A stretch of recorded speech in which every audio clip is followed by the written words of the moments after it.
Meus queridos, a paz do Senhor, uma vez mais estamos aqui reunidos para a nossa EBD, Escola Bíblica Dominical. Essa é a melhor escola de todos os tempos. E a nossa escola bíblica, enquanto ela ensina, ela evangeliza. E eu quero louvar a Deus por tua vida, que neste momento está na audiência dessa programação. Estamos aqui privados de poder estarmos na igreja e todos os domingos estamos transmitindo online a nossa escola bíblica dominical. Espero que nesta manhã você seja grandissimamente abençoado pela ministração da palavra de Deus. Estamos na nossa lição de número 2, 12 de abril de 2020, que temos como título A Sublimidade das Bênçãos Espirituais em Cristo.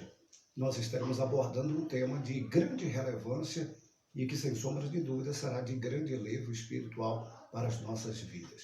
Eu gostaria, portanto, de convidar você que está aí do outro lado me ouvindo, para que nós pudéssemos fazer uma oração ao Senhor, pedindo a Ele que nesta manhã abra o nosso entendimento, prepare o nosso coração, para que possamos estar recebendo a bendita palavra do Senhor.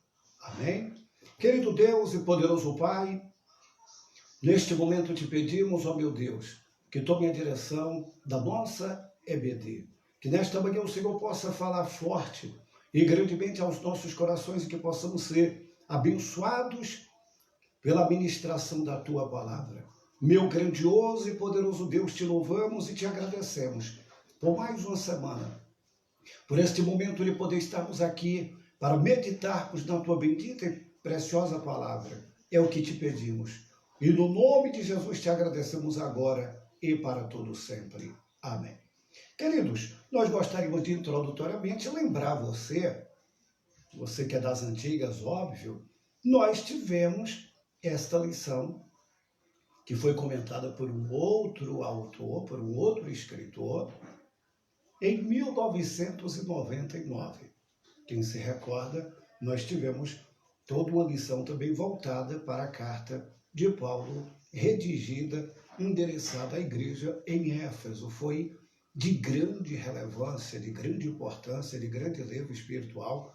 Lembro-me naquela época, quando ainda congregávamos ali em Vitória da Conquista, e um tempo muito bom. Então, só a título de curiosidade, tá bom?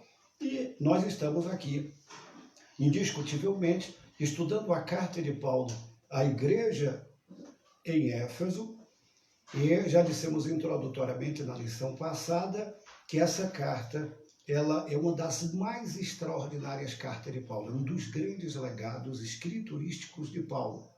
Ele que escreveu 13 cartas, essa, indubitavelmente, inquestionavelmente, é uma das cartas que nós podemos dizer que ela coroa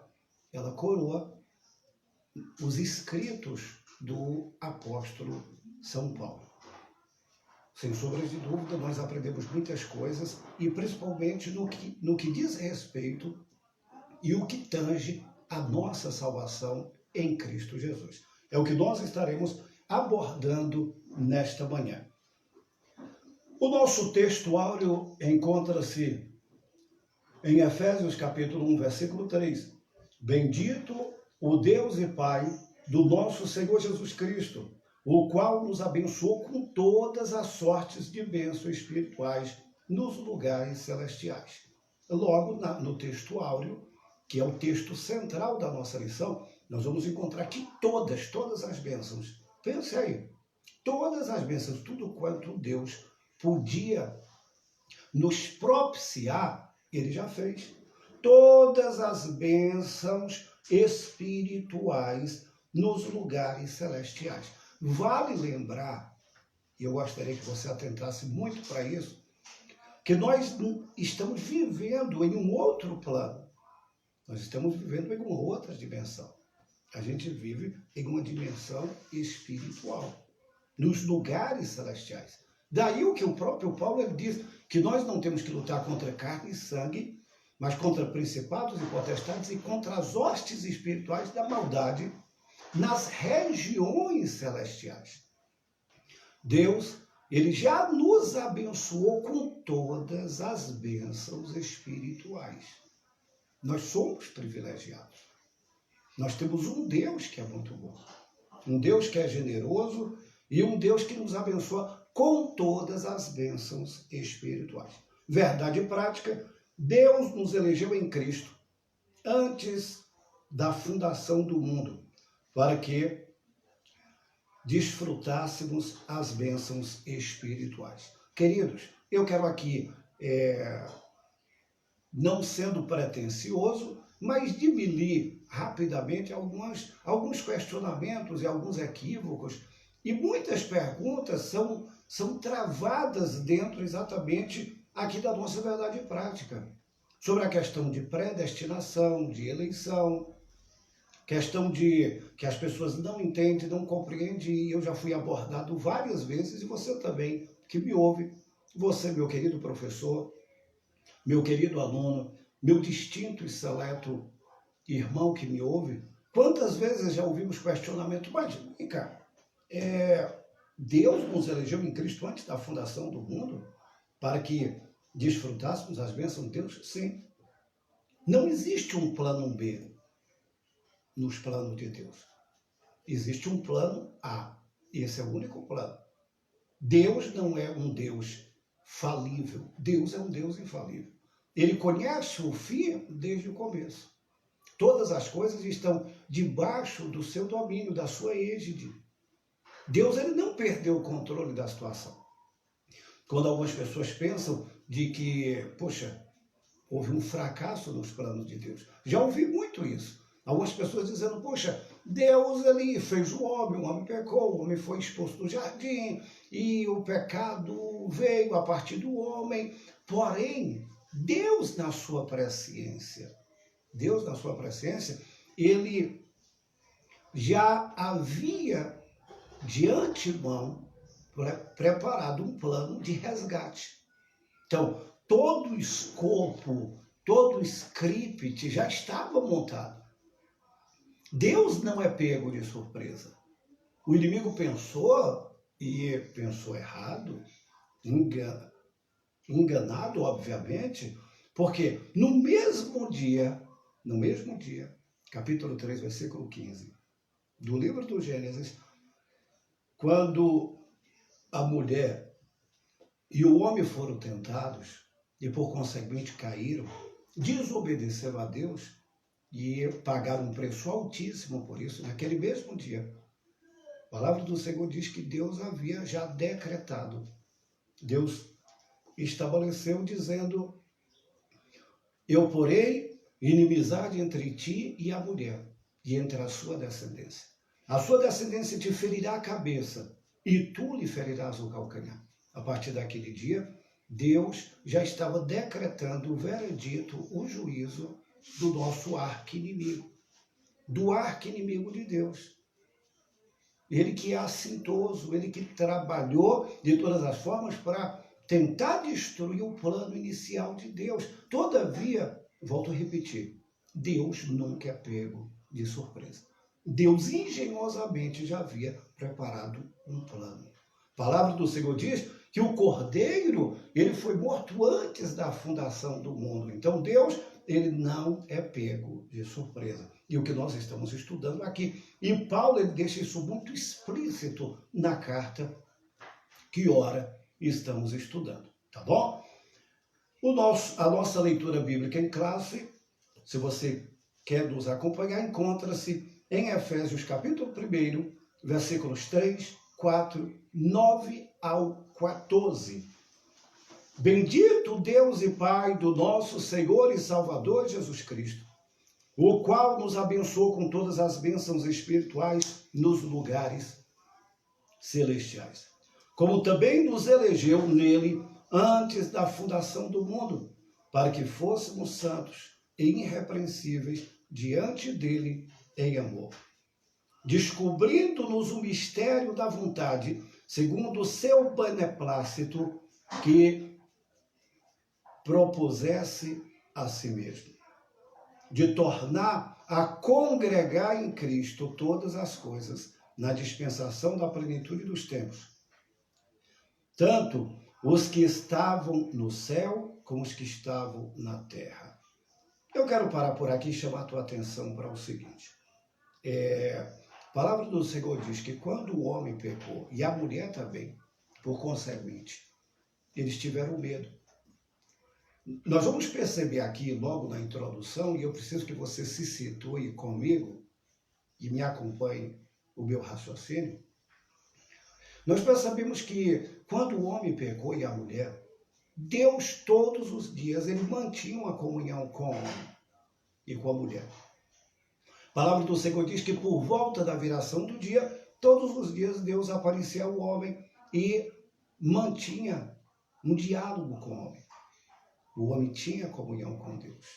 No dia que o homem pecou, o homem, bem como a mulher, eles tiveram vergonha, coseram folhas de figueira, fizeram para si aventais e se esconderam de Deus. Eles fizeram vestes para si. Só que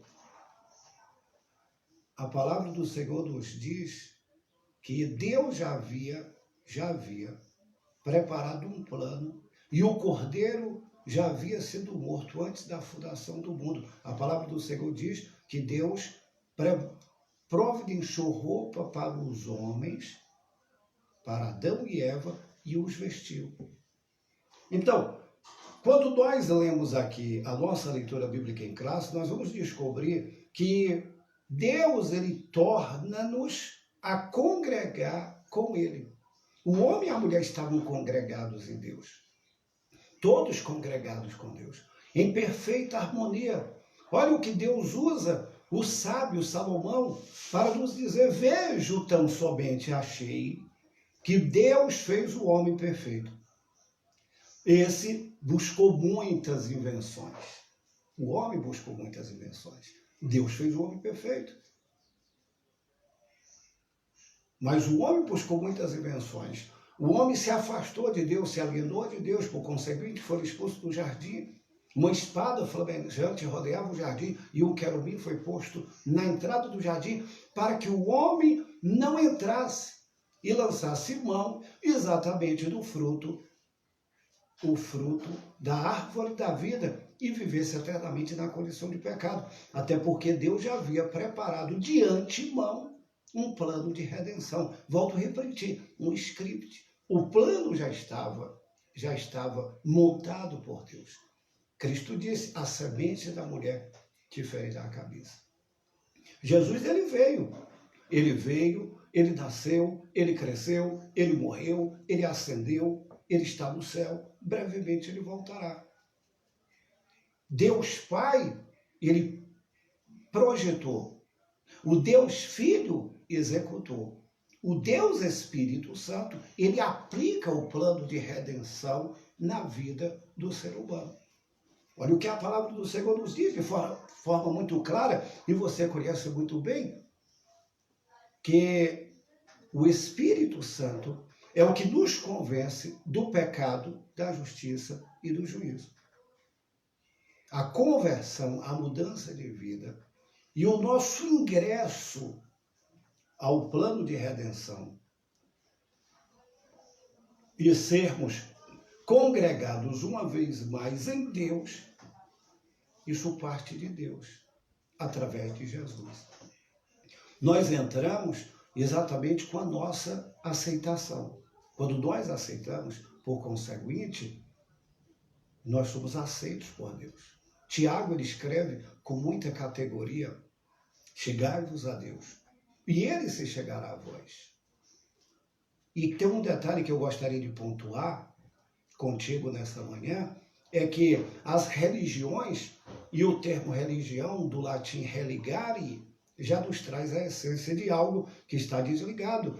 Mas, porém, toda religião é o homem buscando Deus, é o homem querendo fazer e construir os seus caminhos, as suas pontes, as suas escadas, os seus mecanismos pura e exclusivamente humanos para chegar a Deus. E não há um caminho, não há um atalho.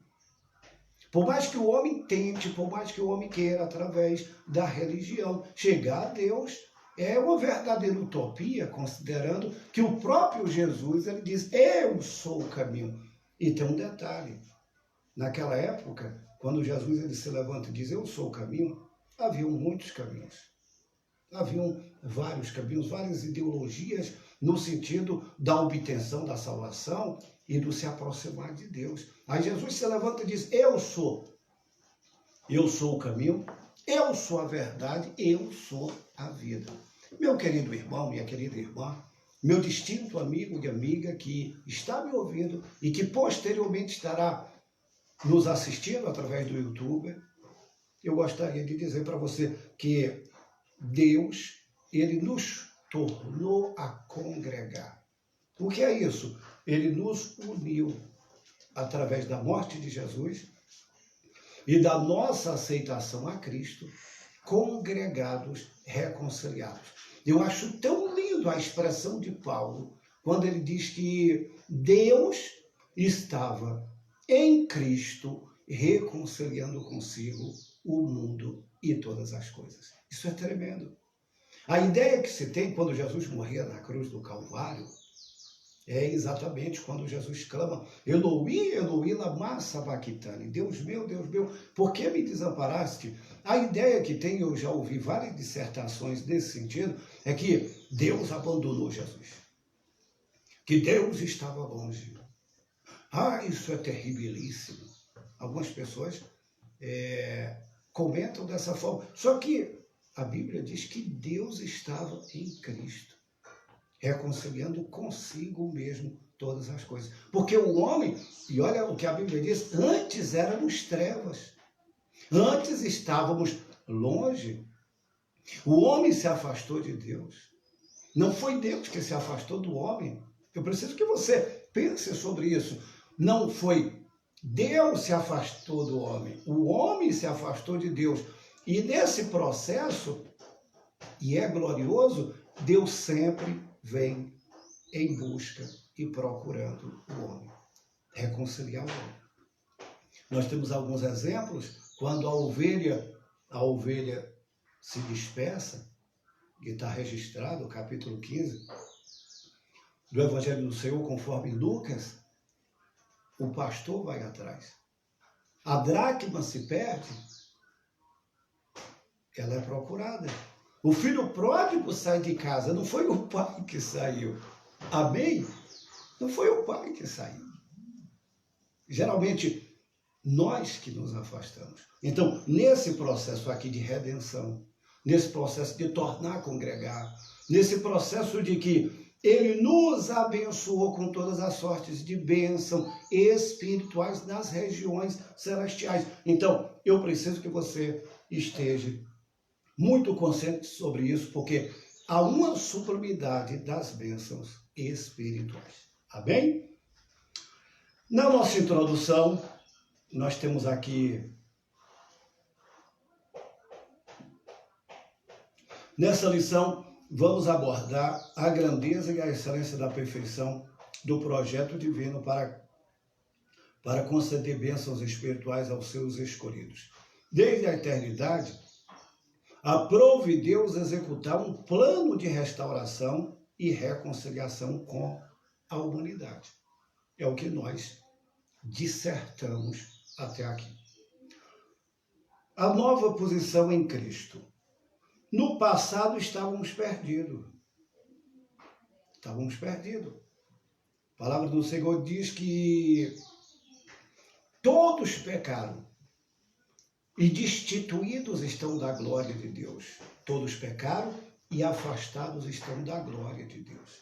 Então, se todos estão afastados, alienados de Deus, a única forma de voltarmos para Deus é através dos méritos de Jesus, da sua morte vicária, da sua morte expiatória, da sua morte na cruz do Calvário.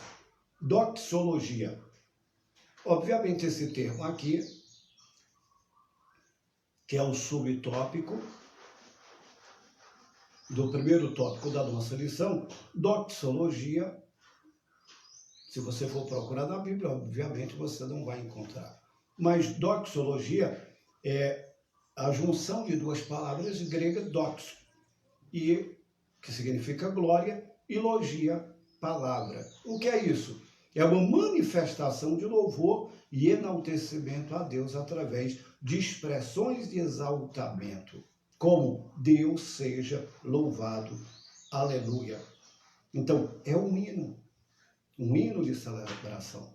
Paulo, ele começa no capítulo 1, versículo 1 e 2, fazendo enaltecimento ao Senhor, trazendo para Deus uma palavra de gratidão, um louvor, uma celebração ao nome do Senhor, enaltecendo o nome de Deus. A bem da verdade, e eu não quero aqui ser chato, permitam-me usar essa expressão, não quero ser cri-cri, mas diga-se de passagem, nós temos aqui essa doxologia, que são palavras utilizadas para o enaltecimento único, exclusivo e pleno de Deus. Mas hoje, eu não sei se você concorda comigo, tem havido muitos louvores, não a Deus, mas na verdade um antropocentrismo exacerbado nos dias em que nós estamos vivendo, onde as pessoas, na verdade, enaltecem a si mesmo. Há uma na verdade, as pessoas estão arrogando para si louvor e adoração. É uma verdadeira autolatria, quando é o nome de Deus que deve ser louvado. Tem algumas músicas que dizem que é louvor a Deus, mas não existe o nome de Deus, o nome do Espírito Santo, o nome de Jesus. O nosso louvor, a nossa palavra de adoração é cristocêntrica. É Jesus no centro, não é o homem no centro. Nós vemos alguns louvores que, em tese, são louvores que, na verdade, são verdadeiras palavras de vingança, de insurreição, de enaltecimento ao homem, em detrimento de enaltecimento ao nome de Deus. O único que merece ser louvado, adorado, reverenciado, e ele merece que nós venhamos louvar. Olha o que a Bíblia diz, que Deus, ele é louvado através de um coração quebrantado e contrito. A palavra do Senhor diz que os verdadeiros adoradores adorarão o Pai em espírito e em verdade. E ele procura os verdadeiros adoradores. Não pessoas que dizem que são adoradores, me desculpe a franqueza, que estão se utilizando do nome de Deus para fins única e meramente mercantil, para obtenção de lucros. E o nome de Deus, ele não é para obtenção de lucros. Quando eu me disponibilizo a adorar, quando eu me disponibilizo a servir, quando eu me disponibilizo a fazer a obra de Deus, a louvar o nome dele com interesse de coração, ele é glorificado. Por conseguinte, as bênçãos de Deus são atraídas também sobre minha vida. Deus, ele olha para as motivações do coração. Ele olha para as motivações do coração. Aqui nós temos no segundo subtópico as bênçãos espirituais. Obviamente, as bênçãos espirituais não são materiais, mas provenientes dos lugares celestiais. Queridos, eu gostaria de pontuar aqui com você, atenção para isso. Pare um pouquinho, pense comigo. Hoje, eu não vou citar nome por uma questão ética, mas eu estava ouvindo um apelo muito grande de um líder aqui da nação, de um determinado segmento evangélico, apelando com muita veemência para essa questão monetária. Queridos, quantas pessoas que usam o nome de Deus apenas com fins lucrativos. Me desculpe a sinceridade, mas muita gente é atraído por isso. É o evangelho da facilidade, é o evangelho da obtenção de lucros, de grandeza, de enriquecimento. E quantas vezes algumas pessoas são engordadas e levadas por isso, porque muitas vezes lhe falta o conhecimento, o verdadeiro conhecimento, e atraída por algumas pessoas, pseudos pregadores, e que não são pregadores conforme a palavra do Senhor diz, porque a palavra do Senhor diz, ei, vão, não leve nem 2 peças de roupa. De graça vocês recebem, de graça vocês dão. Agora, obviamente que quando a gente é chamado, e quando Deus, Ele coloca em nossa vida o ministério e nos chama para uma obra, para uma missão, para um trabalho, Deus, Ele cuida de nós. Eu preciso ser honesto contigo. Ao longo da minha vida, 26 anos de ministério, de vida integral no reino de Deus, porque Deus me chamou, Ele tem me sustentado até aqui. Deus, Ele toma conta. Mas muitas pessoas são atraídas por um evangelho que não é o evangelho de Jesus. O evangelho de Jesus é um evangelho que nos chama a desafios. O evangelho de Jesus é: quem não deixar pai e mãe por amor de mim não é digno de mim. Se alguém quer vir após mim, negue-se a si mesmo, toma a sua cruz e siga-me. Não é tipo, vem para cá, aceita Jesus, acabou o problema, acabou depressão, acabou angústia, solidão, tristeza, agonia, não mais prova, não mais luta, não mais dificuldade. A partir de agora é casa grande, é mansão, casa com piscina, palacetes, iates, fazendas, gado, riquezas, prosperidade, prosperidade. Não, não é isso. As bênçãos das quais nós temos aqui, e podemos aprender do texto sagrado, quando Paulo diz, são bênçãos espirituais. E são inúmeras bênçãos espirituais. Obviamente, eu não quero te desanimar, quando Pedro ele aborda Jesus e disse, mestre, mestre, nos diga uma coisa, nós abandonamos tudo, deixamos tudo para te seguir. O que nós vamos receber em troca disso? Pedro sempre era o mais falante. O que vamos receber em troca? Jesus diz, olha, você vai receber 100 vezes mais aqui e, por fim, a vida eterna. Então Deus ele tem compromisso conosco, mas primeiro ele nos abençoa com todas as sortes de bênção espirituais. O que se segue de casa, carro, fazenda e tantas outras coisas, isso são consequências das bênçãos que vão nos alcançando. Porque a Bíblia diz que nós não precisamos correr atrás de bênção. As bênçãos vão nos alcançar. Mas eu gostaria que você estivesse muito consciente de que eu estou enfrentando uma prova terrível, então Deus vai te dar vitória. Agora, lembre-se, Deus primeiro nos abençoa com todas as sortes de bênção espirituais. Amém? No segundo tópico, nós temos a vida cristocêntrica neste mundo. Embora o pecado tenha adentrado no mundo, Deus projetou a primazia de Cristo na remissão dos pecadores e da restauração de todas as coisas para louvor da sua glória. Queridos, entenda uma coisa. Nós precisamos viver cristocentricamente. O que é isso? Vivermos em Cristo.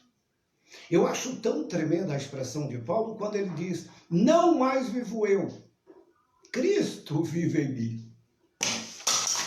Eu estou crucificado com Cristo e vivo não mais eu, mas Cristo vive em mim. E a vida que agora eu vivo na carne, eu vivo na fé no Filho de Deus. Então, queridos, amados, a nossa vida é cristocêntrica. Quando eu ando, quando eu respiro, quando eu falo, Eu preciso respirar Cristo, viver a essência de Cristo. Cristo é em mim. Lógico, você poderia me dizer, pastor, não é fácil. Não é fácil. Olhar dentro do prisma de Jesus, andar como Jesus andou, viver como Jesus viveu, praticar o que Jesus praticou. E aí, por um instante, eu paro e penso, eu gostaria que você pensasse comigo.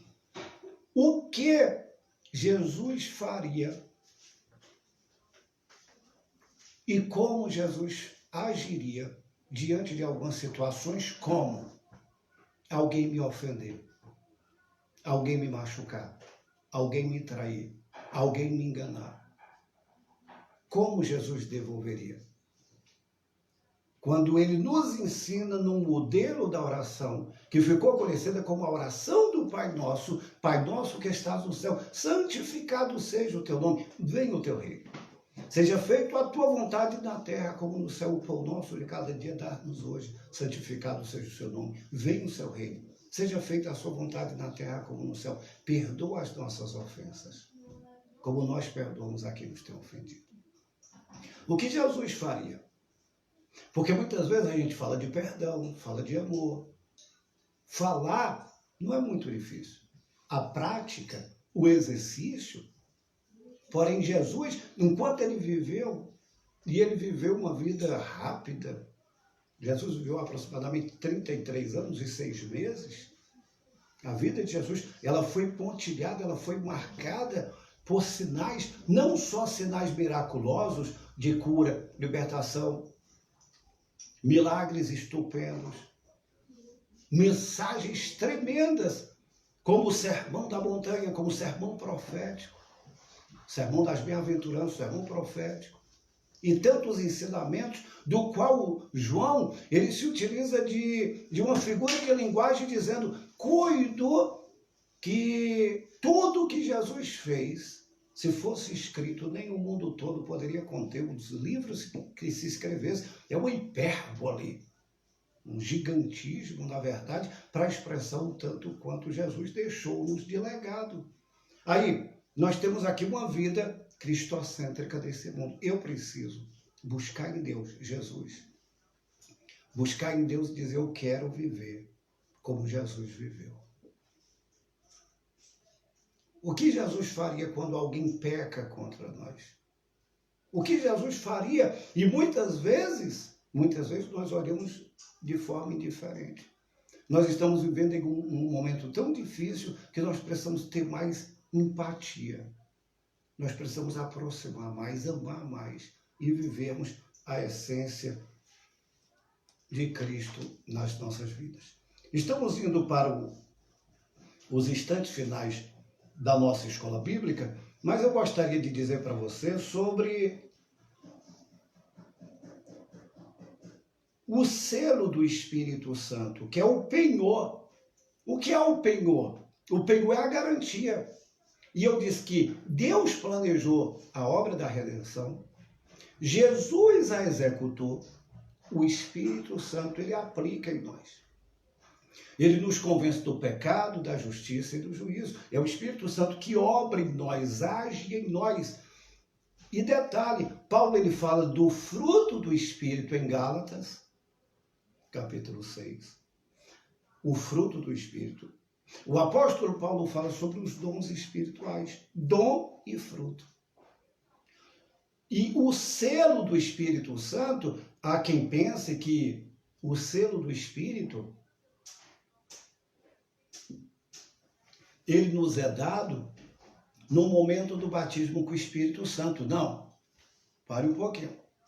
Não vamos ferir regras de hermenêutica bíblica.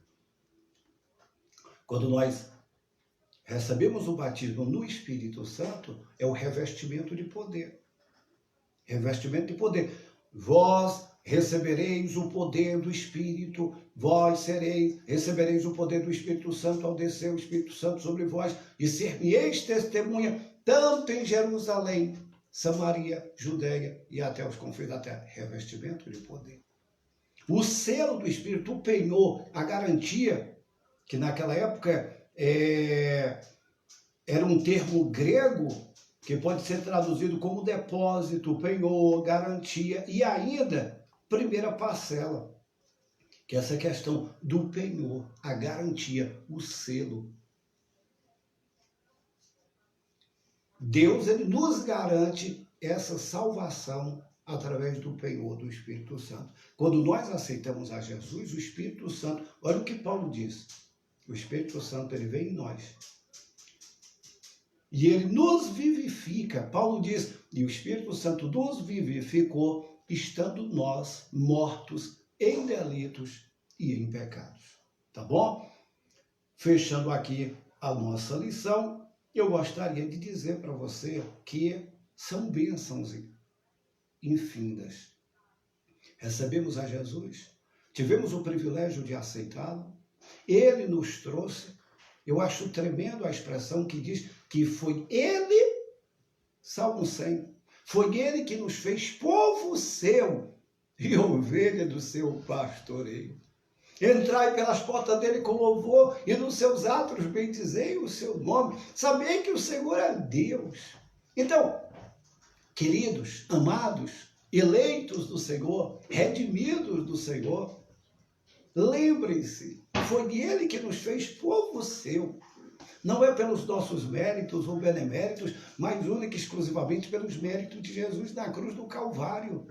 Ele derramou seu sangue, ele se deu. A Bíblia diz que nós fomos comprados, não foi com ouro, prata ou coisas corruptíveis, da nossa vã maneira de viver, mas com o precioso sangue de Jesus, como de um cordeiro imaculado e incontaminável. Queridos, todas as bênçãos espirituais estão sobre as nossas vidas. Nós precisamos tomar posse disso. Já é nosso. É uma herança que Deus nos deu. Que Deus possa abrir-nos o entendimento e compreendermos que, primeiro, precisamos priorizar as bênçãos espirituais. As bênçãos materiais, elas seguem. As bênçãos materiais, elas vão nos acompanhar. Não é o inverso. Não é o inverso. Eu acho lindo quando Davi diz, eu fui moço, agora sou velho, mas eu nunca vi o justo desamparado, nem a sua descendência mendigar o pão. Que Deus nos ajude. Que Deus nos dê da sua graça. Nessa porção da Epístola aos Efésios, o plano divino revelado resulta na reconciliação do ser humano com Deus por meio de Cristo e na restauração de todas as coisas visíveis e invisíveis. Ambos os propósitos devem redundar em louvor e glória ao Deus eterno. Na plenitude dos tempos, todos os desígnios divinos estarão plenamente executados. Que Deus nos ajude, que Deus nos abençoe. Até uma próxima. Domingo que vem, estamos aqui, uma vez mais, eu aqui, você aí do outro lado, juntinhos, para estudarmos sobre eleição e predestinação. É um tema muito forte e eu quero já convidar você. Divulgue o canal aí no YouTube e Deus continue te abençoando e abençoando a tua casa. Vamos orar? Querido Deus e poderoso Pai, muito obrigado por essa manhã, muito obrigado por esses momentos, muito obrigado por esse tempo que pudemos estar aqui, falando da Tua bendita e preciosa palavra. Que de alguma forma possamos ter sido alcançados por Tua palavra e que possamos ter consciência de que o Senhor nos escolheu, nos elegeu e nos nomeou. Que o nosso nome está escrito no livro da vida do Cordeiro e que possamos, ó Pai, valorizar a tão grande salvação que nos fora concedida através de Cristo e sua morte na cruz do Calvário. E que o amor de Deus, a graça do Senhor Jesus, a comunhão e a consolação do Espírito Santo seja com todo o povo de Deus, não só agora, mas para todos sempre. Amém. Deus te abençoe.